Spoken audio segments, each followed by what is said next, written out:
పరలోకంలో ఉన్న మా కన్న తండ్రి, మీ ఘనమైన శ్రేష్టమైన ఉన్నతమైన గొప్ప నామానికి వందనాలు తండ్రి. తండ్రి, మరలా మిమ్మల్ని తండ్రి అని పిలుచుకునే భాగ్యాన్ని ఇక్కడ ఉన్న మీ పిల్లలుగా మాకు అందరికీ దయచేసినందుకు మీకే కృతజ్ఞతాస్తుతులు తండ్రి. తండ్రి, ఈ సాయంకాల సమయాన్ని మాకు దయచేశారు. ఈ సమయంలో తండ్రి ఈ వాకింగ్ గురించి ఆలోచించుకుంటుండగా తండ్రి, చక్కగా మీ మాటలు తండ్రి మీరు ఏవైతే దివ్య గ్రంథంలో రాయించారో ఆ మాటలు తండ్రి శ్రద్ధగా నేర్చుకొని మీ పట్ల భయభక్తులు కలిగి బ్రతకగలిగే బుద్ధిని జ్ఞానాన్ని మా అందరికీ దయచేయమని వేడుకుంటూ ఈ ప్రార్థన క్రీస్తు యేసు వారి ఉన్నతమైన నామంలో సమర్పించి వేడుకుంటున్నాను తండ్రి. ఆమేన్.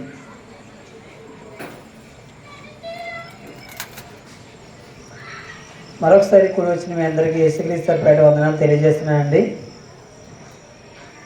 ఈరోజు ఈ సాయంకాల సమయాన దేవుడు మనకు అనుగ్రహించారు. దేవుడు అనుగ్రహించిన ఈ సమయంలో ఒక ప్రాముఖ్యమైన అంశాన్ని మీ అందరికీ తెలియజేయాలని నేను కోరుకుంటున్నాను. ఏంటి అదేనంటే, భూమి మీద ఎవరైతే బ్రతుకుతున్నారో, ఈరోజు భూమి మీద ఉన్న జనాభా 850 కోట్ల మంది సుమారుగా అని చెబుతున్నారు. భూమి మీద బ్రతుకుతున్న 800 కోట్ల మంది ప్రజలు తెలుసుకోవాల్సిన ఒక ప్రాముఖ్యమైన విషయాన్ని ఈరోజు నేను మీకు తెలియజేయాలని సిద్ధపడి ఉన్నానండి. ఆ విషయం అంత ప్రాముఖ్యమైందా అంటే ఖచ్చితంగా అంత ప్రాముఖ్యమైన అంశం అండి. ఆ అంశం తెలుసుకున్న తర్వాత నిజంగా మన జీవితానికి చాలా ఉపయోగపడుతుంది. ఆ అంశం మనం భూమి మీద బ్రతుకున్నప్పుడు మాత్రమే కాదు, చనిపోయిన తర్వాత కూడా ఒక ఉన్నతమైన స్థానానికి మనకి తీసుకొని వెళ్ళాలి అంటే ఈరోజు మీరు వినబోయే ఈ మాటలు అంత గొప్పవి. ఏంటి ఆ అంశం అనుకుంటున్నారా? మీకు ఆల్రెడీ చెప్పేశారు. పరలోకం నరకం నిజంగా ఉన్నాయా? పరలోకం నరకం నిజంగా ఉన్నాయా? ఈ పరలోకానికి చాలా పేర్లు ఉన్నాయండి. స్వర్గం అంటారు, ఇంకా రకరకాల పేర్లతో అనేది పిలవడం జరుగుతుంది. స్వర్గం నరకం నిజంగా ఉన్నాయా? ఈరోజు భూమి మీద బ్రతుకుతున్న ప్రతి ఒక్క మనిషి ఒకానొక సమయంలో ఏమవుతారనంటే, ఎలా బ్రతికిన వ్యక్తి అయినా, అంటే సుఖ సౌఖ్యాలతో తొలతూగుతున్న వ్యక్తి అయినా, ఆ పూట బ్రతకడానికి ఎంతో కష్టపడి వచ్చి బ్రతుకుతున్న పేదవాడైనా, ప్రతి ఒక్కరూ కూడా ఒకానొక సమయం వచ్చేసరికి అందరూ కూడా కన్ను మూసి ఈ లోకాన్ని విడిచిపెట్టి వెళ్ళిపోవాలండి. అలాంటి వాళ్ళందరూ కూడా తెలుసుకోవాల్సిన ఒక ప్రాముఖ్యమైనది ఈరోజు మన యొక్క అంశం. అయితే చనిపోయిన తర్వాత ఏం జరుగుతుందండి అని చెప్పేసి మనం ఎవరినైనా ప్రశ్నించామనుకోండి, ఒక్కొక్కరు ఒక్కొక్క విభిన్నమైన సమాధానాన్ని చెప్తారు. కొంతమంది ఏం చెప్తారంటే, చనిపోయిన తర్వాత ఏముందండి, ఏమీ లేదు, చనిపోయిన తర్వాత ఇంక మనం ఈ భూమి మీద ఉండము అని కొంతమంది చెప్తారండి. మరి కొంతమంది ఏం చెప్తారంటే, చనిపోయిన తర్వాత గాలిలో గాలిగా, ధూళిలో ధూళిగా మారిపోతారండి అని మరి కొంతమంది సమాధానాలు చెప్తుంటారు. ఇంకొంతమంది ఏం సమాధానం చెప్తుంటారంటే, చనిపోయిన తర్వాత ఏముంటుందండి, ఒకవేళ వాళ్ళు చనిపోయిన వ్యక్తి కనుక ఏదైనా కోరికలు ఏమైనా మిగిలిపోతే, అంటే భూమి మీద వారు కోరుకున్న కోరికలు ఏవైనా అనుభవించకుండా చనిపోతే వారు మరలా భూమి మీదకి వస్తారండి, వాటన్నిటిని కూడా తీర్చుకొని వెళ్ళిపోతారండి అని చెప్పేసి చెబుతుంటారండి. ఇలా ఒక్కొక్క మనిషి ఒక్కో విధంగా చెప్పడం అనేది మనం చూస్తుంటాం. అయితే ఈ స్వర్గం నరకం గురించి కూడా మనం ప్రశ్నిస్తే వాళ్ళు చెప్పే సమాధానం అది కూడా ఎలా ఉంటుందంటే, అవి కూడా భిన్నంగా చెప్తుంటారండి. ఒక్కొక్కరు ఒక్కో విధంగా చెప్తుంటారు. స్వర్గం నరకం నిజంగా ఉన్నాయంటారా అని మనం ప్రశ్నించామనుకోండి, ఏమంటారు వాళ్ళు అంటే, స్వర్గం నరకం ఎక్కడో లేవండి, ఈ భూమి మీదే ఉన్నాయండి అని కొంతమంది చెప్తుంటారండి. స్వర్గం నరకం ఎక్కడో లేవు, ఈ భూమి మీదే ఉన్నాయి. స్వర్గం అంటే మనకి ఏ కష్టం లేకుండా మనం బ్రతుకుతున్నామే, అదే స్వర్గము అని చెబుతుంటారు. మరి నరకము అంటే ఎన్నో కష్టాలతో, ఎన్నో కన్నీళ్లతో, ఎన్నో బాధలతో మనం బ్రతుకుతుంటాం కదా, అదే నరకము అని చెప్తుంటారండి. అయితే ఈ స్వర్గం నరకం అనేవి, స్వర్గం అంటే ఎల్లప్పుడూ కూడా ఆనందంగా ఉండే లోకము, నరకము అంటే ఎల్లప్పుడూ కూడా బాధను అనుభవించే లోకము. అయితే వీళ్ళు చెప్పే సమాధానం ఏంటంటే ఈ రెండు భూమి మీద ఉన్నాయండి, మనకి కష్టాలు వస్తే అది నరకమని, సుఖాలు వస్తే అది స్వర్గం అండి, పరలోకం అని చెప్తుంటారండి.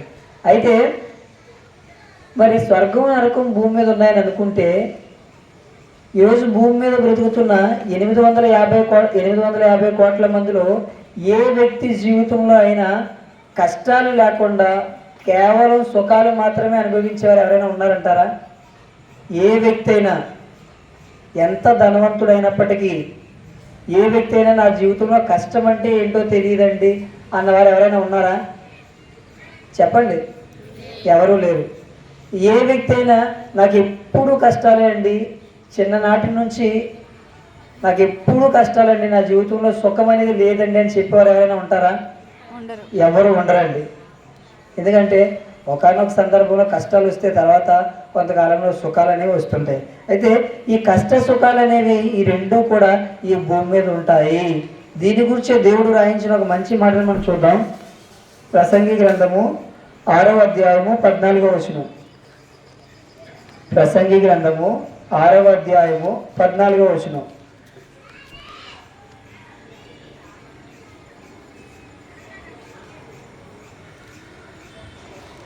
7వ అధ్యాయం 14వ వచనం. క్షమించండి, ప్రసంగి గ్రంథం 7వ అధ్యాయం 14వ వచనం. సుఖదినమందు సుఖంగా ఉండుము, ఆపద్దినమందు యోచించుము. తాను చనిపోయిన తర్వాత జరుగు దానిని నరులు తెలుసుకొనకుండునట్లు దేవుడు సుఖ దుఃఖములను జతపరిచి ఉన్నాడు. అంటే భూమి మీద ఉన్న మనుషులకు తండ్రి దేవుడు ఏం చేశారట? సుఖ దుఃఖాలన్నింటినీ జతపరిచారట. అంటే మానవ జీవితానికి ఈ సుఖ దుఃఖాలు అనేవి ఉంటాయి. ఈ సుఖ దుఃఖాలు అనేవి మనిషి యొక్క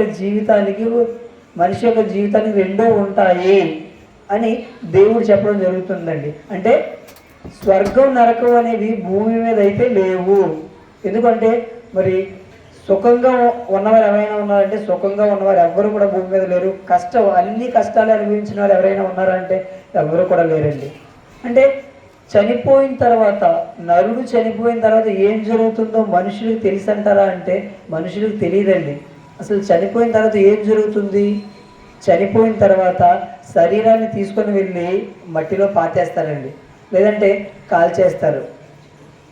ఆ తర్వాత ఆత్మ ఏమవుతుంది అని అంటే ఈరోజు మనుషులకు ఎవరికి కూడా తెలియనప్పటికీ మనుషులు ఎలా మాట్లాడుతున్నారు అని అంటే, నరుడు చనిపోయిన తర్వాత ఏం జరుగుతుందో తెలియనప్పటికీ మనుషులు ఎలా మాట్లాడుతున్నారో దేవుడు రాయించిన మాటలు మనం చూడగలిగితే అదే ప్రసంగి గ్రంథము 10వ అధ్యాయము 14వ వచనం. ప్రసంగి గ్రంథము 10వ అధ్యాయము 14వ వచనం. కలుగబోవునది ఏదో మనుషులు ఎరుగక ఉండినను బుద్ధిహీనులు విస్తారంగా మాట్లాడుదురు. నరుడు చనిపోయిన తర్వాత ఏమి జరుగునో ఎవరు తెలియజేతురు? చూడండి, ఇక్కడ క్వశ్చన్ మార్క్. కలుగుబోవునది ఏదో మనుషులు ఎరుగక ఉండును అంటే మనిషి చనిపోయిన తర్వాత ఏం జరుగుతుందో మనుషులకు తెలియనప్పటికీ బుద్ధిహీనులు విస్తారంగా మాట్లాడుతురు. అంటే చనిపోయిన తర్వాత ఏం జరుగుతుందో తెలియదు, కానీ ఎవరికి నచ్చినట్లుగా వారు మాట్లాడుతూ ఉంటారు. గాలి దూళ్ళో తిరిగేవారు కొంతమంది అని, కోరికలు తీరకపోతే భూమి మీదకి వచ్చి వాటిని నెరవేర్చుకుంటారని కొంతమంది, చిన్న వయసులో చనిపోయాడండి, ఏమీ అనుభవించలేదండి, మరలా భూమి మీదకి వచ్చి అవన్నీ కూడా నెరవేర్చుకుంటున్నాడండి అని చెప్పేవారు కొంతమంది. ఇలా వారికి ఏదైతే ఆలోచన వస్తుందో, వారి మట్టి మీద నుంచి ఏదైతే వస్తుందో దాన్నే చెబుతున్నారు. నరుడు చనిపోయిన తర్వాత ఏమి జరుగునో ఎవరో తెలియజేస్తారు అంటే, చనిపోయిన తర్వాత ఏదైనా తెలియజేయాలంటే ఎవరు తెలియజేయాలి? చనిపోయిన వ్యక్తి తెలియజేయాలి ఇలా జరుగుతుందని. కానీ చనిపోయిన మరి ఎవరైనా వస్తారా అంటే చనిపోయిన ఎవరు కూడా వచ్చి చెప్పే అవకాశం లేదు. అంటే కలుగబోయేది ఏదో తెలియనప్పటికీ ఈరోజు మనుషులంతా కూడా ఎలా మాట్లాడుతున్నారు అంటే బుద్ధిహీనులు విస్తారంగా మాట్లాడడం అనేది జరుగుతుంది. అయితే ఈరోజు మన అంశం ఏంటి అంటే పరలోకం నరకం నిజంగా ఉన్నాయా? అసలు ఈ పరలోకం నరకం నిజంగా ఉన్నాయా అంటే ఉన్నాయో లేదో ఎవరు చెప్పాలి? ఉన్నాయో లేదో ఎవరు చెప్పాలి? దేవుడు లేదా చనిపోయిన వాళ్ళు. ఇప్పుడు మీకు ఒక క్వశ్చన్ వేస్తాను, మీరు ఆన్సర్ చెప్పండి. ఇప్పుడు అమెరికా ఎలా ఉంటుందో ఎవరు చెప్పాలి మనకి? అమెరికా నుంచి వెళ్ళి వచ్చిన వాళ్ళు చెప్పాలి. అమెరికాలో ఉండేవారు చెప్పాలి, లేదంటే ఏదైనా ఒక వ్యక్తి, మన మధ్య ఉన్న ఒక వ్యక్తి అమెరికా వెళ్ళి వచ్చి అమెరికా ఎలా ఉంటుంది అని చెబితే మనకు తెలుస్తుంది. అప్పుడు మనం నమ్ముతాం. ఆ వ్యక్తి చెప్పాడు అనుకోండి, అమెరికా ఎలా ఉంటుందో తెలుసా, చాలా బాగుంటుంది, మంచి రోడ్లు ఉంటాయి, మంచి బిల్డింగ్స్ ఉంటాయి, మంచి ఫుడ్ ఉంటుందని చెప్పారు అనుకోండి, ఆ వ్యక్తి వెళ్ళి వచ్చిన వ్యక్తి అయితే మనం నమ్ముతాం. వెళ్ళకుండా ఎక్కడ ఉన్న వారి అమెరికా ఎలా ఉంటుంది అలా ఉంటుందని చెప్పారు అనుకోండి, మనం నమ్ముతామా? నమ్మము. సో ఇప్పుడు మన పాఠ్య భాగంలో పరలోకం నరకం నిజంగా ఉన్నాయా, స్వర్గం నరకం నిజంగా ఉన్నాయా అంటే మరి ఇవి ఉన్నాయో లేదో ఎవరు చెప్పాలి అని అంటే ఎవరైతే ఆ స్వర్గానికి వెళ్ళి వచ్చారో ఆ వెళ్ళి వచ్చిన వారే చెప్పాలి. అలా వచ్చిన వారిని మాటను మనం అంగీకరించవచ్చా? అంగీకరించవచ్చు, ఎందుకంటే వాళ్ళు వెళ్ళి వచ్చారు కాబట్టి. మరి ఇప్పుడు పరలోకం ఉంది అని చెప్పాలి అంటే ఎవరు చెప్పాలి అంటే పరలోకానికి వెళ్ళి వచ్చిన వారే చెప్పాలి. మరి పరలోకానికి వెళ్ళి వచ్చిన వారు ఎవరైనా ఉన్నారా అంటే మనుషుల్లో అయితే ఎవరు లేరు. మనుషుల్లో అయితే పరలోకానికి వెళ్ళి వచ్చిన వారు ఎవరూ లేరు. కానీ పరలోకం వెళ్ళి వచ్చిన ఒక మహానుభావుడు ఉన్నారు. ఆయన ఎవరో చూద్దాం, చూడండి. యోహాను సువార్త 3వ అధ్యాయము 13వ వచనం. యోహాను సువార్త 3వ అధ్యాయము 13వ వచనం.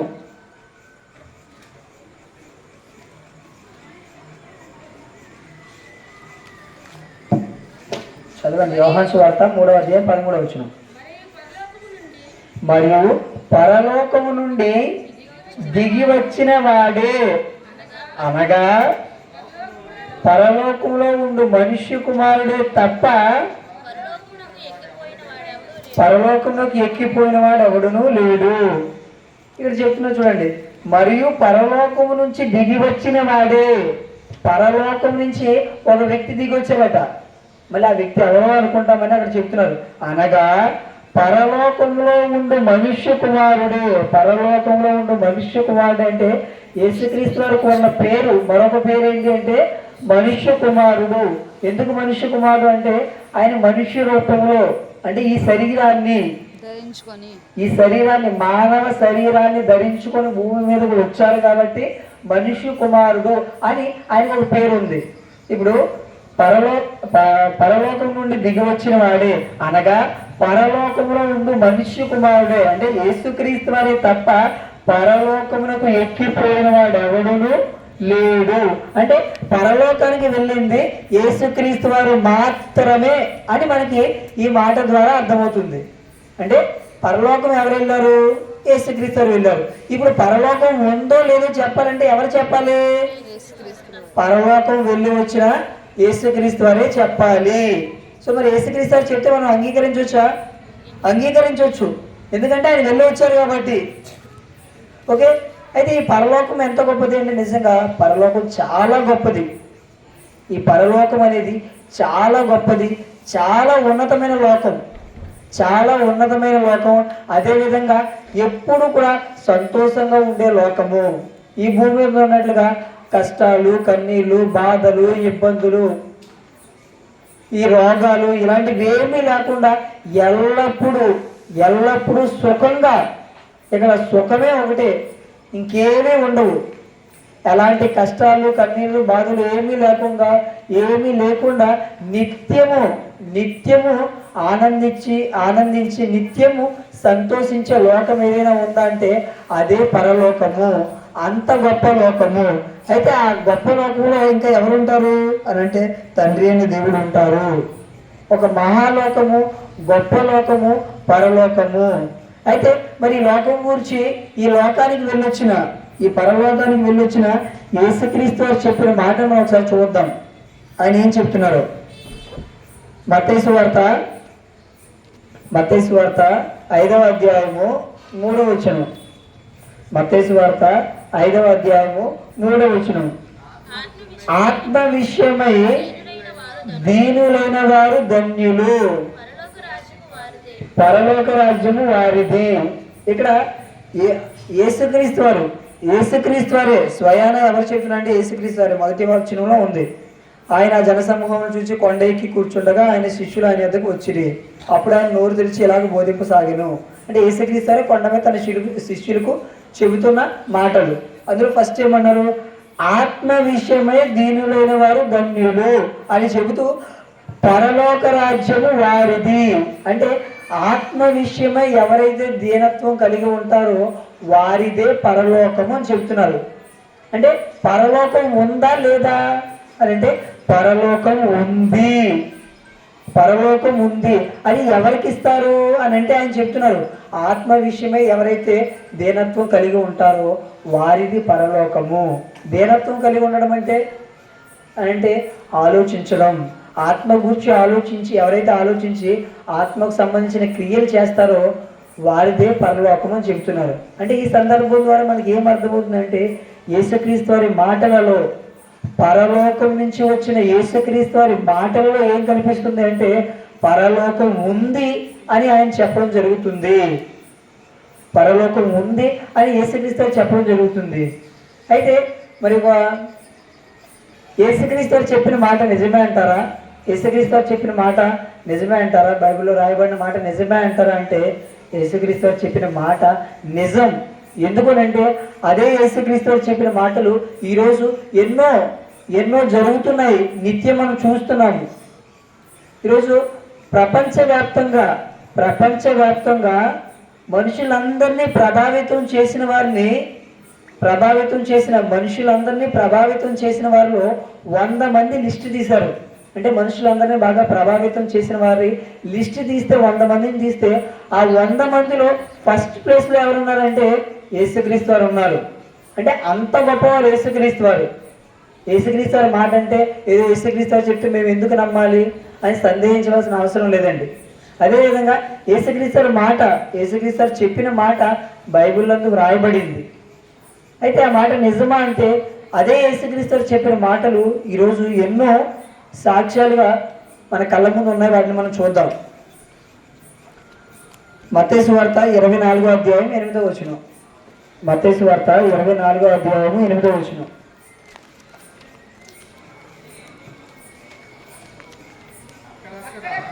అక్కడక్కడ కరువులను భూకంపమును కలుగును, ఇవన్నీ వేదనలకు ప్రారంభము. యేసుక్రీస్తు వారు చెబుతూ యేసుక్రీస్తు వారు వచ్చే ముందు ఏం జరుగుతుంటాయి అని అంటే ఆయన రాకడ గురించి సూచనలు, యేసుక్రీస్తు వారి రాకడికి సూచనలను యేసుక్రీస్తు వారి యొక్క శిష్యులు ఆయన్ని ప్రశ్నించినప్పుడు యేసుక్రీస్తు వారు చెబుతున్న సమాధానం ఏంటి అని అంటే అక్కడక్కడ కరువులు జరుగుతాయి, భూకంపం కలుగుతాయి, ఇవన్నీ వేదనలకు ప్రారంభం అని చెప్పారు. యేసుక్రీస్తు వారు చెప్పిన మాట నెరవేరుతుందంటే ఎప్పటికీ నెరవేరుతుందండి. ఎప్పటికీ చూడండి ఎన్నో కరువులు. ఇప్పుడు మనం ఇంకా ఎక్కువ చూస్తున్నాం. ఇంకా కొంచెం ముందు కాలానికి వెళ్తే ఒక 20 సంవత్సరాలు 30 సంవత్సరాలు ముందుకు వెళ్తే అప్పుడు కూడా మనం చూసాం. కానీ ఇప్పుడేంటి ఇంకా ఎక్కువగా ఎన్నో కరువులు మన దేశాల్లో చూస్తున్నాము, విదేశాల్లో కూడా చూస్తున్నాం. ఎన్నో కరువులు, భూకంపాలు, యుద్ధాలు ఇవన్నీ కూడా జరుగుతున్నాయి. రీసెంట్గా ఇజ్రాయెల్ గాజా అక్కడ కూడా యుద్ధం ఇప్పటికీ కూడా యుద్ధం అనేది జరుగుతుంది. అంటే యేసుక్రీస్తు వారు చెప్పిన మాట అక్షరాల నిజం అనడానికి ఇదిగో ఈరోజు మనం చదువుకునే మాటలే అండి. అక్కడక్కడ కరువులు, భూకంపాలు ఇవన్నీ కలుగుతాయని యేసుక్రీస్తు వారు చెప్పిన మాట ఇప్పటికీ మన కళ్ళ ముందు ప్రత్యక్షంగా జరుగుతుంది. అంటే యేసుక్రీస్తు వారు చెప్పిన మాట ఏ మాట కూడా అబద్ధం కాదు. యేసుక్రీస్తు వారు చెప్పిన ఏ మాట కూడా అబద్ధం అనేది కాదు, అవాస్తవం కాదు. అదేవిధంగా మరొక సందర్భం చూద్దాం. యోహాను సువార్త 16వ అధ్యాయము 2వ వచనం.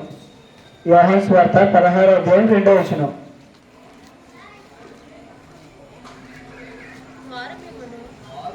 వారు మిమ్మును సమాజ మందిరంలో నుండి వెలివేయుదురు, మిమ్మల్ని చంపు ప్రతివాడు తాను దేవునికి సేవ చేయుచున్నానని అనుకుని కాలం వచ్చుచున్నది. చూడండి మళ్ళీ ఒకసారి నేను చదువుతాను. వారు మిమ్మల్ని సమాజ మందిరంలో నుండి వెలివేతుడు, మిమ్మల్ని చంపు ప్రతివాడు తాను దేవునికి సేవ చేయుచున్నానని అనుకుని కాలం వచ్చుచున్నది. అంటే మనుషులను చంపి మేము దేవునికి సేవ చేస్తున్నాము అనే కాలం వస్తుంది అని మొదటి శతాబ్దంలో, మొదటి 100 సంవత్సరాల్లో యేసుక్రీస్తు వారు చెప్పడం జరిగింది. అయితే ఇది ఇప్పుడు నెరవేరుతుందా అంటే ఎప్పటికీ కూడా నెరవేరుతుందండి. ఎప్పటికీ ఏం చేస్తున్నామంటే ప్రపంచవ్యాప్తంగా కానివ్వండి, మన దేశంలో కానివ్వండి, దేవుని సేవ చేస్తున్నాము, మేము దైవ భక్తులము, దేవుని భక్తులమని ఎదుటి వ్యక్తి ప్రాణాన్ని తీస్తున్నారు. దేవుని సేవని చెబుతూ ఒక సాటి వ్యక్తి ప్రాణాన్ని తీస్తున్నారు.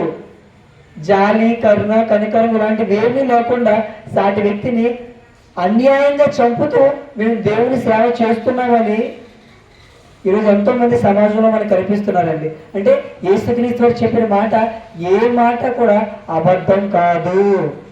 ఆయన పరలోకం నుంచి వచ్చారు. పరలోకం నుంచి వచ్చే ఆయన పరలోకం ఉంది. ఎవరైతే ఆత్మ విషయమే దీనత్వం కలిగి ఉంటారో వారు పరలోకానికి వెళతారు అని చెప్పారండి. ఒకవేళ యేసుక్రీస్తు వారి పరలోకమే కనుక లేకపోయి ఉంటే యేసుక్రీస్తు వారు చెప్పిన మాట ఏమవుతుంది? అబద్ధం అవుతుంది. మన ప్రారంభంలో చదువుకున్న మాట పరలోకం నుంచి దిగి వచ్చిన వాడే. అంటే పరలోకం నుంచి యేసుక్రీస్తు వారు దిగి వచ్చారంటే పరలోకం ఉందనా లేదనా? ఉందని. మరి లేకపోతే ఆయన పరలోకం నుంచి దిగి ఎలా వస్తారు? దిగి రాలేరు. అదేవిధంగా మరి బైబిల్లో రాయబడిన మాటలు ఏంటంటే బైబిల్లో రాయబడిన మాట ఏ మాట కూడా అబద్ధం కాదండి. మత్తయి సువార్త 5వ అధ్యాయంలో ఉంటుంది 18వ వచనంలో ఏంటి? భూమి ఆకాశం గతించినా కానీ నా మాటలు గతించవు అని దేవుడు రాయించడం జరిగిందంటే దేవుడు ఒక మాట చెప్పారు అంటే అది ఖచ్చితంగా 100% జరుగు తీరుతుంది. ఈరోజు మనం 2 సందర్భాలు చూసాం. ఇలాంటి చాలా సందర్భాలు ఉన్నాయి. బైబిల్లో దేవుడు చెప్పిన ప్రతి మాట కూడా నెరవేరుతుంది. ఒకవేళ భూమి ఆకాశం గతించిపోయినా దేవుని మాట అనేది నెరవేరుతుంది అంటే అంత నిజము అని మనకు అర్థమవుతుంది. కాబట్టి పరలోకం అనేది ఉందా అంటే పరలోకం అనేది ఉంది అని మనకు అర్థమైంది. ఇప్పుడు నరకం గురించి కూడా చూద్దాం. అదేవిధంగా మరొక విషయాన్ని చూద్దామండి. ఏంటంటే ఈరోజు యేసుక్రీస్తు వారు అనగా చాలా గొప్ప వ్యక్తి. ఎందుకనంటే భూమి మీద ఉన్న వారందరి కొరకు ఆయన ప్రాణాన్ని పెట్టడానికి వచ్చారండి. యేసుక్రీస్తు వారు భూమి మీద ఉన్న మనుషులందరి కొరకు ఆయన యొక్క ప్రాణాన్ని పెట్టడానికి వచ్చారు. నిజంగా మన కొరకు యేసుక్రీస్తు వారు వెలవడం అంటే మనల్ని ఎంతో ప్రేమించి వచ్చారండి. భూమి మీద ఉన్న మనమంతా కూడా అపరాధాలు, పాపాలు చేసి మనం అందరూ కూడా చనిపోయినప్పుడు వాళ్ళందరినీ కూడా మరలా బ్రతికించడానికి యేసుక్రీస్తు భూమి మీదకి వచ్చారండి. ఈ ప్రపంచంలో ఏ ఒక్కరూ చేయలేని గొప్ప త్యాగాన్ని చేసిన వ్యక్తి ఎవరైనా ఉన్నారా అంటే యేసుక్రీస్తు వారే అండి. ఇది ప్రపంచం ఒప్పుకున్న నిజం. ఇది ప్రపంచంలో ఏ వ్యక్తి కూడా చేయలేని గొప్ప త్యాగాన్ని చేసిన వ్యక్తి ఎవరు అంటే యేసుక్రీస్తు వారు. ఆయన బ్రతికిన 33.5 సంవత్సరాల్లో ఏ తప్పు చేయకుండా పరిశుద్ధంగా, పవిత్రంగా, యథార్థంగా బ్రతికి మన కొరకు ఏ తప్పు చేయకుండా చనిపోయారండి. నిజంగా మన కొరకు బలైన ఆయన అబద్ధం చెప్పే అవకాశం ఉంటుందా? చెప్పండి. మన కొరకు తన ప్రాణాన్నే పెట్టిన యేసుక్రీస్తు వారు అబద్ధం చెప్పే అవకాశం ఉంటుందా? ఉండదు కదండి. ఆయనకి అబద్ధం చెప్పవలసిన అవసరం ఏముందండి? మనందరినీ ప్రేమించి మన కోసం ప్రాణం పెట్టిన ఆయన అబద్ధం చెప్తారంటే అబద్ధం చెప్పరండి. నిజంగా పరలోకం ఉంది కాబట్టి ఆయన భూమి మీదకి వచ్చి తెలియజేయడం అనేది జరిగింది. ఇప్పుడు నరకం గురించి కూడా ఆయన చెప్పిన మాటను మనం చూడగలిగితే మత్తయి సువార్త 23వ అధ్యాయము 33వ వచనం. మత్తయి సువార్త 23వ అధ్యాయము 33వ వచనం. సర్పములారా, సర్ప సంతానమా,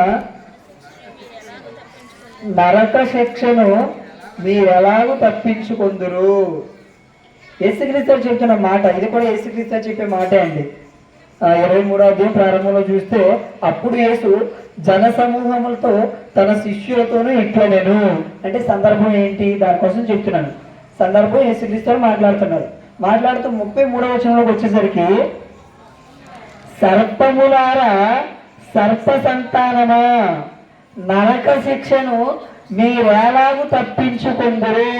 అంటే నరక శిక్షను మీరెలాగూ తప్పించుకుందరు అంటే నరకం అనేది ఉంది. నరకం అనేది ఉంది.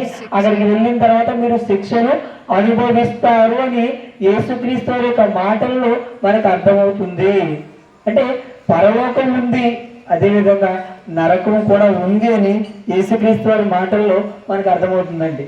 అదేవిధంగా ఈ నరకంలో మరి ఉంది అని చెప్పడానికి మనం ప్రారంభంలో ఆలోచించినట్లుగా మన నరకానికి వెళ్ళి ఇక్కడ నిజంగా నరకం అనేది ఉంది, ఇక్కడ నిజంగా ఎంతో బాధపడుతున్నారని చెప్పిన వారు ఎవిడెన్స్, సాక్ష్యాలు ఏమైనా ఉన్నాయా?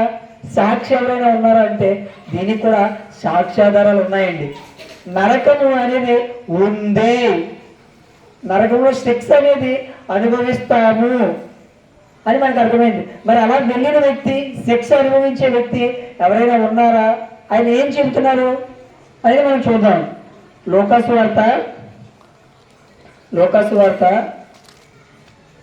16వ అధ్యాయము, లోకాసు వార్త 16వ అధ్యాయము 19, 22, 24 నేను చదువుతానండి, చూడండి. లోకాసు వార్త 16వ అధ్యాయము 19, 22, 24. ధనవంతుడు ఒకడు ఉండెను, అతడు ఊదారంగు బట్టలను సన్నపు నార వస్త్రము ధరించుకొని ప్రతిదినము బహుగా సుఖపడుచుండువాడు. అంటే ధనవంతుడు ఒక వ్యక్తి ఉన్నాడట. ఆ వ్యక్తి ఏం చేస్తున్నాడట? ఊదారంగు బట్టలు వేసుకొని బహుగా సుఖపడుచున్నాడు. ధనవంతులు ఉన్నారు అనుకోండి, ఏం చేస్తారు? సుఖంగా బ్రతకాలి, మంచి లగ్జరీ లైఫ్. అంటే తిరిగేటప్పుడు మంచి కార్ల మీద తిరగాలి, అదేవిధంగా వాళ్ళు నివసించే ఇల్లులు కూడా చాలా చక్కగా ఉండాలని, వాళ్ళు తినే తిండి కూడా చక్కగా ఉండాలని, ప్రతి ఒక్క దాని విషయంలో కూడా చాలా చక్కగా సుఖాన్ని అనేది అనుభవించాలని కోరుకుంటారు. అయితే ఈ ధనవంతుడు కూడా ఏం చేశాడట? చక్కగా బ్రతుకుతూ శుభ్రంగా ఉన్నాడట. అయితే తర్వాత ఏం జరిగింది అని అంటే, ఆ దరిద్రుడు చనిపోయి దేవదూతల చేత అబ్రహాము రొమ్మున ఆనుకునడం కొనుక్కోబడను. ధనవంతుడు కూడా చనిపోయి పాతి పెట్టబడను. ఈ ధనవంతుడు చనిపోయి ఏమయ్యాడట? పాతి పెట్టేశారు. చనిపోయాడు, శుభ్రంగా ఉన్నప్పుడు అనుభవించాడు, అనుభవించిన తర్వాత చనిపోయాడు. చనిపోయిన తర్వాత ఏం చేస్తారు? పాతి పెట్టడం లేదా కాల్చడం చేస్తారు. తీసుకొని వెళ్ళి పాతేశారు. పాతేసిన తర్వాత ఏం జరుగుతుంది అని అంటే, అప్పుడు అతడు పాతాళంలో బాధపడుచు కన్నులెత్తి, 23వ వచనం చదువుతున్నాడు. అప్పుడు అతడు పాతాళంలో బాధపడుచు కన్నులెత్తి దూరము నుండి అబ్రహామును అతని రొమ్మున ఆనుకుని ఉన్న లాజరును చూచి, తండ్రి అయిన అబ్రహామ, నా యందు కనికరపడి తన వ్రేలి కొనను నీళ్లలో ముంచి నా నాలుకను చల్లార్చుటకు లాజరును పంపుము, నేను ఈ అగ్ని జ్వాలల్లో యాతన పడుచున్నానని కేకలు వేసి చెప్పాను. అంటే భూమి మీద సుఖాన్ని అనుభవించి, భూమి మీద తనకున్న దాంట్లో సర్వ సుఖాలను అనుభవించి దేవుణ్ణి విడిచిపెట్టి బ్రతికిన ఒక ధనవంతుడు చనిపోవడం అనేది జరిగింది. చనిపోయిన తర్వాత కన్ను మూసిన వెంటనే ఏం జరుగుతుందట? పాతాళంలో బాధపడుతున్నాడట. పాతాళంలో పరదేశు, అగాధం, నరకం అనే 3 స్థలాలు ఉన్నాయండి. అందులో ఈ నరకానికి వెళ్ళిపోయి ఏం చేస్తున్నట? బాధపడుతూ అక్కడ అతనికి ఎదురుగా ఎవరున్నారు అంటే, పరదేశంలో అబ్రహాం గారు ఉన్నారు. అదేవిధంగా ధనవంతుడితో పాటు లాజర్ అనే ఒక భక్తుడు కూడా చనిపోయి ఆ వ్యక్తి కూడా పరదేశకు వెళ్ళిపోవడం జరిగింది. ఈ ధనవంతుడు నరకానికి వెళ్ళిపోవడం జరిగింది. ఇప్పుడు అక్కడి నుంచి వేడుకుంటున్నాడు ధనవంతుడు ఏమని? అయ్యా అబ్రహామా, మీ దగ్గర ఆ లాజర్ ఉన్నారు కదా, ఆ లాజర్ ఒక్కసారి ఆ వేలు ఒకసారి నీటిలో ముంచి నా దగ్గర తీసుకొని వస్తే ఆ చిన్న వాటర్ ఏదైతే ఉందో, ఆ నీటి చుక్క ఏదైతే ఉందో దానితో నా నాలుకను చల్లార్చుకుంటాను. నేను ఈ అగ్ని జ్వాలల్లో యాతన పడుచున్నానని కేకలు వేసి చెప్పానంటే, పెద్ద ఆ మంటను తట్టుకోలేక, మంట అంటే ఆ బాధను తట్టుకోలేక కేకలు వేసి చెప్తున్నాడట. అంటే చనిపోయిన తర్వాత ఏ వ్యక్తి అయినా సరే ఎక్కడికి వెళ్తారు అంటే వారు దేవుని కొరకు బ్రతికిన వారైతే నెమ్మది పొందుతారు. దేవుని కొరకు బ్రతికిన వారైతే పరదేశకు వెళ్తారు. దేవుని కొరకు బ్రతకని వారైతే ఎక్కడికి వెళ్తారంటే నరకానికి వెళతారు. ఇందులో ఏ మాత్రం సందేహం లేదు. ఎందుకంటే అలా నరకానికి వెళ్ళిన వ్యక్తి యొక్క పరిస్థితి మనం ఇప్పుడు బైబిల్లో చూసాం. నరకానికి వెళ్ళి యాతన పడుతున్న ఆ వ్యక్తే స్వయాన ఆ వ్యక్తి మాటలే మనం చూసాము. ఏమని? నేను ఈ అగ్ని జ్వాలల్లో యాతన పడుచున్నాను, ఈ అగ్ని జ్వాలలో నేను యాతన పడుచున్నాను. ఒక్కసారి ఆ లాజర్ను పంపిస్తే అంటే ఒక వేలును నీటిలో ముంచి తీసుకొని రమ్మన్నాడండి. మనం ఒక వేలును నీటిలో ముంచి తీసుకొని వచ్చామనుకోండి, ఒక వేలికే ఒక డ్రాప్ అంటే ఒక చిన్న నీటి చొక్క వస్తుంది వేలుతోది. అది అక్కడి నుంచి ఇక్కడికి వచ్చామనుకోండి, మధ్యలో వచ్చేసరికి పడిపోతా అంటే ఎంత ఉంటుంది? చాలా చిన్నది. మనం ఒక వేలికే ఒక నీటి చుక్క అనేది వస్తుంది. ఆ నీటి చుక్క ఒక చోటు నుంచి మరొక చోటుకు వచ్చేసరికి అది మధ్యలో ఎక్కడో పడిపోద్ది. అవునా కదా? ఇంకా ఏముంటుందంటే చాలా చిన్నది, చాలా చిన్న తడి ఏదైతే ఉండొచ్చు. అంటే అంత చిన్న తడితో అయినా తన నాలుకను చల్లార్చుకుంటానని ఆ ధనవంతుడు చెప్పడం జరుగుతుంది. అంటే అక్కడ ఎంత బాధపడుతున్నాడో, ఎంత యాతన పడుతున్నాడో మనకు అర్థం కావాలి. అంటే ఈ సందర్భం ద్వారా మనకి ఏం అర్థం కావాలంటే, మనం ఏదైనా అండి చూస్తేనే ఎవరైనా చెబితేనే నమ్ముతాము. మరి మనకి ఆధారాలు ఉన్నాయంటే ఇదిగో పరలోకాన్ని చూసి వచ్చిన యేసుక్రీస్తు వారు చెబుతున్నారు, పరలోకం ఉంది, మీరు దేవుని కొరకు బ్రతికితే పరలోకానికి వెళతారు అని. అదేవిధంగా నరకం ఉందా అంటే నరకం ఉంది, నరకానికి వెళ్ళి అక్కడ యాతన పడుచున్న ధనవంతుడి యొక్క సందర్భాన్ని చూసాము. పరలోకం ఉంది, అదేవిధంగా నరకము. ఈ రెండు నిజంగా ఉన్నాయా అంటే ఈ రెండు నిజంగా ఉన్నాయి అని బైబిల్ ఖచ్చితంగా చెబుతుంది. బైబిల్ చెప్పిన ఏ మాట కూడా అవాస్తవం కాదు. బైబిల్లో చెప్పిన ప్రతి మాట 100% జరుగుతుంది. బైబిల్లో చెప్పిన మాటలు నేటికి కూడా మనం చూస్తున్నాం మన కళ్ళ ముందు. ఇంకా చెప్పాను కదండి, చాలా సందర్భాలు ఉన్నాయి. మీకు 2 సందర్భాలు చెప్పాను అంతే, కానీ చాలా సందర్భాలు ఉన్నాయి. బైబిల్ చెప్పినది ఇప్పటికీ నెరవేరుతున్నాయి అనడానికి చాలా సందర్భాలు, చాలా ఆధారాలు ఉన్నాయి. అయితే వీటి ద్వారా మనం ఏం తెలుసుకోవాలండి? ఎందుకు ఈ పరలోకం నరకం ఉన్నాయి మనం తెలుసుకోవాలంటే నిజంగా ఖచ్చితంగా మనకు అవసరం అండి. ఎందుకు అవసరం అంటే ఈ భూమి మీద ఉన్న మనుషులు ఎంతవరకు చెప్పగలరు, ఏం చెప్పగలరు అంటే ఈ భూమి మీద ఎలా బ్రతకాలి, ఎలా ఉండాలి, ఏం చేయాలి, వీటి గురించి చెప్పగలరు.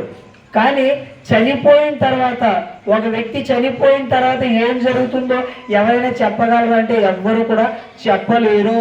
కానీ ఒక వ్యక్తి చనిపోయిన తర్వాత ఏం జరుగుతుందో, వారు ఎక్కడికి వెళ్తారో, వారి యొక్క స్థితిగతులు ఏంటో బైబిల్ చెబుతుంది. దీని ద్వారా మనం ఏం తెలుసుకోవాలి అంటే ఇగో చనిపోయిన తర్వాత మరొక లోకం ఉందని తెలుసుకున్నాం అనుకోండి, ఏం చేస్తాము? ఈ భూమి మీద ఉన్నప్పుడే మనం జాగ్రత్త పడతాము. ఈ భూమి మీద ఉన్నప్పుడే మనం జాగ్రత్త పడతాము.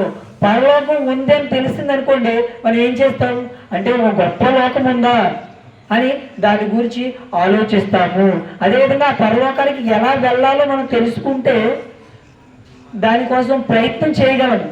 అదే మనకి తెలియలేదనుకోండి, మనం ఏం చేస్తాము అంటే ఈ జీవితమే ఇంతే, ఈ జీవితము భూమి మీద ఉన్నంతకాలం బ్రతికి సుఖంగా బ్రతికి చనిపోవడమే అనుకుంటాం. కానీ పరలోకం ఉంది అని మనకు తెలిస్తే మనం దేవుని కొరకు బ్రతికే అవకాశం ఉంది. అదేవిధంగా నరకం ఉంది, ఏ పనులు చేస్తే నరకానికి వెళ్ళిపోతామో ఈ విషయాలన్నీ కూడా మనకి తెలిస్తే మనము ఆ తప్పులు చేయకుండా ఉండడానికి అవకాశం అనేది ఉంటుంది. అంటే ఒక మనిషిని కంట్రోల్ చేసి, ఒక మనిషిని నియంత్రించి సమాజంలో ఒక మంచి వ్యక్తిగా నిలబెట్టాలి, ఆ వ్యక్తి యొక్క ప్రవర్తన బాగుండాలి అంటే పరలోకం నరకం ఉంది అని మనకు తెలియాలి. అలా తెలిసిన తర్వాతే ఇక మనం తప్పు చేయకూడదు, అన్యాయం చేయకూడదు, పాపం చేయకూడదు, ఎదుటి వారిని దోచుకోకూడదు, ఎవరిని మోసపరచకూడదు, వీలైతే మనం ఎదుటి వారికి సహాయం చేయాలి. ఈ మాటలన్నీ తెలుసుకుంటే మనం ఎలా ఉంటాము అంటే మన బ్రతుకు అనేది చాలా బాగుంటుంది, మనం కూడా చక్కగా ఉంటాం. ఇవన్నీ ఏమీ తెలియలేదు అనుకోండి, మనం ఎలా ఉంటాం? మనకు నచ్చినట్లుగా ఉంటాం. ఈ విషయాలు అందుకే అండి చాలా ప్రాముఖ్యమైన విషయం ఎందుకు చెప్పానంటే దీని కొరకే చెప్పాను. ఈరోజు భూమి మీద ఉన్నవారు చాలా మంది వాళ్ళ ఇష్టానుసారంగా బ్రతుకుతున్నారు. ఎందుకు బ్రతుకుతున్నారంటే దేని కొరకు ఈ భూమి మీదకి వచ్చారో వారికి తెలియదు. చనిపోయిన తర్వాత ఏం జరుగుతుందో వాళ్ళకి తెలియదు కాబట్టి వాళ్ళు ఇష్టానుసారంగా బ్రతుకుతారండి. మనం ఎవరైనా ఒక ప్రశ్నించామనుకోండి, బ్రదర్ మనం చనిపోయిన తర్వాత ఏం జరుగుతుంది అని ఎవరైనా ప్రశ్నించామనుకోండి, వాళ్ళు చెప్పే సమాధానాలు వింత వింత సమాధానాలు ఉంటాయి. అదేవిధంగా చనిపోయిన తర్వాత ఏం జరుగుతుంది, ఏమైనా ఉందా, మరొక లోకం ఏమైనా ఉందా అని చెప్పేసి అడిగామనుకోండి, అప్పుడు కూడా వీళ్ళు విభిన్నమైన సమాధానాలు చెప్పడం జరుగుతుంది.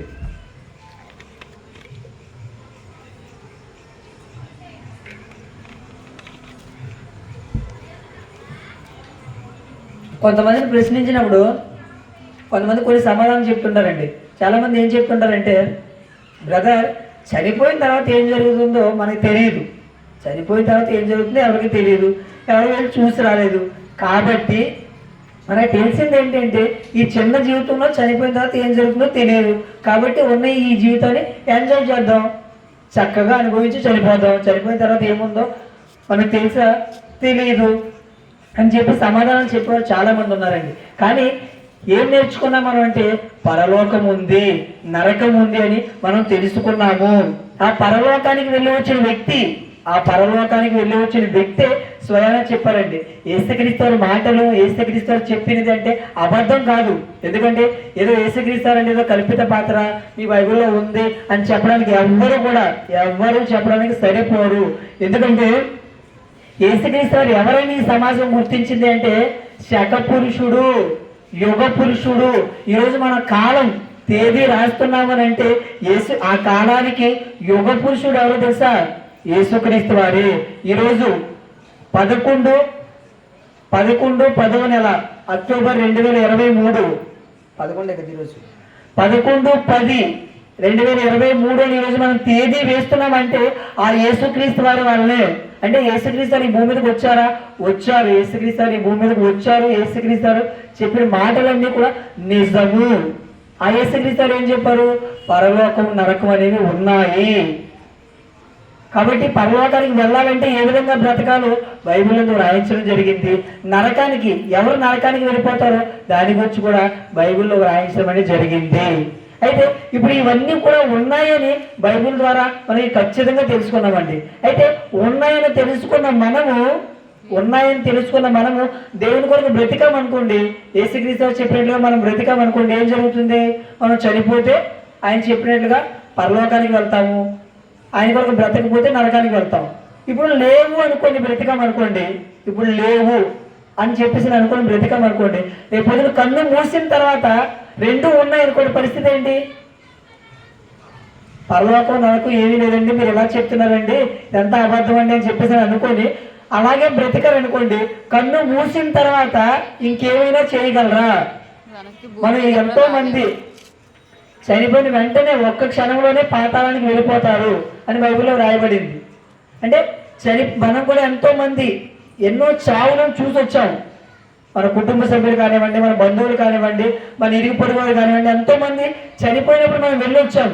ఏ వ్యక్తి అయినా సరే మనం వెళ్ళిన ఏ సమాధి దగ్గర కానీ, ఏ శవం దగ్గర కానీ ఏదైనా శవం బ్రతికొచ్చిందా? ఏదైనా శవం బ్రతికొచ్చి అయ్యో నాకు ఈ పని తెలియలేదు అందుకే నేను చనిపోయేందుకు మళ్ళీ బ్రతికాయని ఎవరైనా చెప్పారా?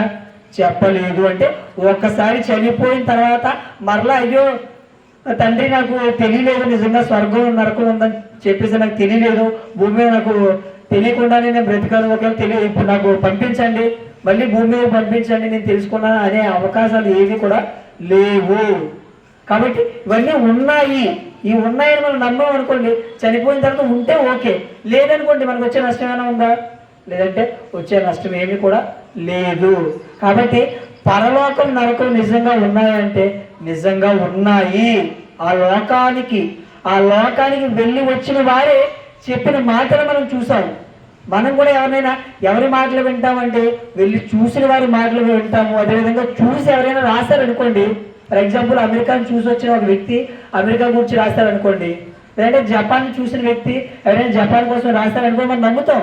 ఎందుకంటే ఆ వ్యక్తి వెళ్ళాడు కాబట్టి, ఆ వ్యక్తి వెళ్ళాడు, అక్కడ ఎలా ఉంటారు, ప్రజలు ఎలా ఉంటారు, ఆహారపు అలవాట్లు ఎలా ఉంటాయి, అవన్నీ ఆ వ్యక్తి చూసి వచ్చాడు కాబట్టి మనం నమ్ముతాం.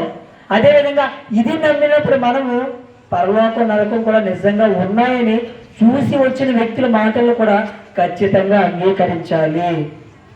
చూసి వచ్చిన మేము నమ్మము అని చెప్పేసి అన్నారు అనుకోండి, నమ్మి బాప్తిజం పొందిన వాడు రక్షింపబడును, నమ్మని వారికి శిక్ష విధింపబడును అని యేసుక్రీస్తు గారు చెప్పడం జరిగింది.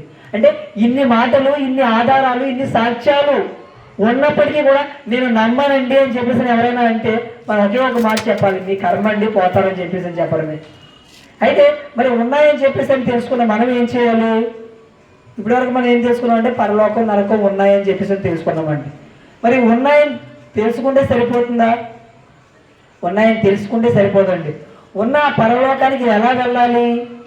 ఉన్న పరలోకానికి మనం ఎలా వెళ్ళాలి అని అంటే ఇదిగో యేసుక్రీస్తు చెప్పిన మాటల ప్రకారంగా మనం బ్రతికితే, యేసుక్రీస్తు చెప్పిన మాటల ప్రకారంగా మనం బ్రతికితేనే మనం పరలోకానికి వెళ్తాము. యేసుక్రీస్తు చెప్పిన మాటలకు భిన్నంగా వ్యతిరేకంగా మనం బ్రతికామనుకోండి, మనం పరలోకానికి వెళ్ళము. ఇప్పుడు అమెరికా వెళ్ళాలనుకోండి, లేదంటే సింగపూర్ వెళ్ళాలనుకోండి, లేదా మనకు తెలిసింది చెప్పాలంటే ఢిల్లీ వెళ్ళాలనుకోండి. మనం అంతా ఒక వ్యక్తి ఢిల్లీ వెళ్ళాలనుకుంటున్నాడు. ఢిల్లీ వెళ్ళాలంటే ఇప్పుడు ఢిల్లీ వెళ్ళొచ్చిన వ్యక్తి ఏ విధంగా అయితే చెప్పాడో, మీరు ఎలా అంటే ఇక్కడి నుంచి కొమ్మాది నుంచి మీరు విశాఖపట్నం ఎయిర్పోర్ట్కి వెళ్ళాలి, ఎయిర్పోర్ట్ నుంచి ఫ్లైట్ ఎక్కాలండి, ఫ్లైట్ ఎక్కితే అది డైరెక్ట్గా ఢిల్లీ తీసుకెళ్తుందండి, లేదా హైదరాబాద్ తీసుకెళ్ళి హైదరాబాద్ నుంచి వేరొక ఫ్లైట్ ఎక్కాలండి, ఆ ఫ్లైట్ ఎక్కితే మీరు ఢిల్లీ వెళ్తారని అని చెప్పారనుకోండి. ఇప్పుడు ఆ వ్యక్తి చెప్పినట్లుగా కాకుండా మనం విశాఖపట్నం పోర్టుకు వెళ్ళకుండా రైల్వే స్టేషన్కి వెళ్ళాం అనుకోండి, వెళ్తామా? వెళ్ళలేము. లేదు పోర్టుకు వెళ్ళి ఎయిర్పోర్ట్కి వెళ్ళి ఎయిర్పోర్ట్ నుంచి హైదరాబాద్ వెళ్ళి హైదరాబాద్ నుంచి ముంబై వెళ్ళే ఫ్లైట్ ఎక్కామనుకోండి, ఢిల్లీ వెళ్ళగలమా? ఢిల్లీ వెళ్ళలేమంటే మనము భూమి మీద నుంచి ఒక ప్రాంతం నుంచి మరొక ప్రాంతానికి వెళ్ళాలంటే ఆ ప్రాంతానికి ముందుగా వెళ్ళి వచ్చిన వారు ఏ విధంగా అయితే చెబుతారో వారు చెప్పిన దాన్ని తూచా తప్పకుండా వారు చెప్పినట్లుగా మనం చేస్తేనే ఆ ప్రాంతానికి మనం చేరుకోగలము.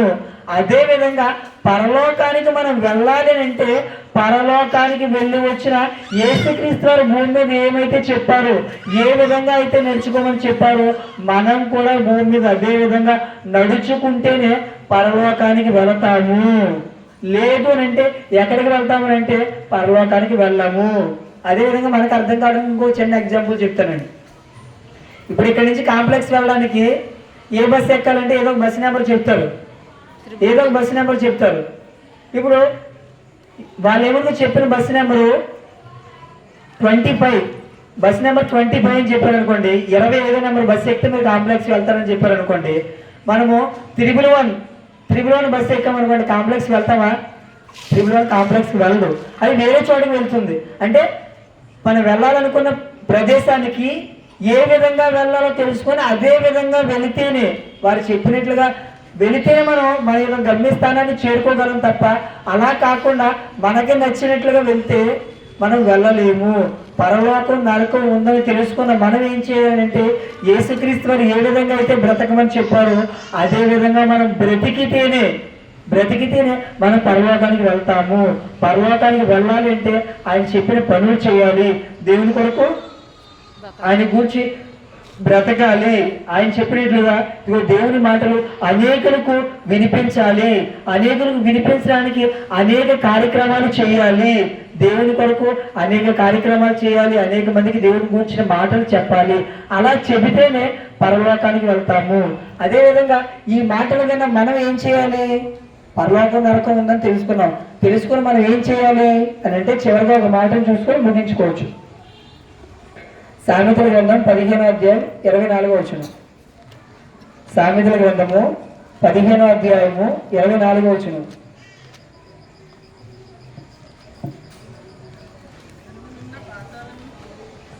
క్రిందనున్న పాతాళమును తప్పించుకొనవలెనని బుద్ధిమంతుడు పరమునకు పోవు జీవ మార్గం నడుచుకును.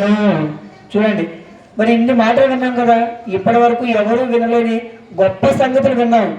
పరలోకం ఉంది, నరకం ఉంది, దేవుని కొరకు బ్రతికితే పరలోకానికి వెళ్తాము, దేవుని కొరకు బ్రతకకపోతే ధనవంతుడు ఏ విధంగా అయితే యాత్ర పడుచున్నాడు మనం కూడా అక్కడికి వెళ్ళిపోతామని తెలుసుకున్న మనం ఏం చేయాలి అని అంటే క్రిందనున్న పాతాళమును తప్పించుకొనవలెనని బుద్ధిమంతుడు పరమునకు పోవు జీవ మార్గము నడుచుకొనును.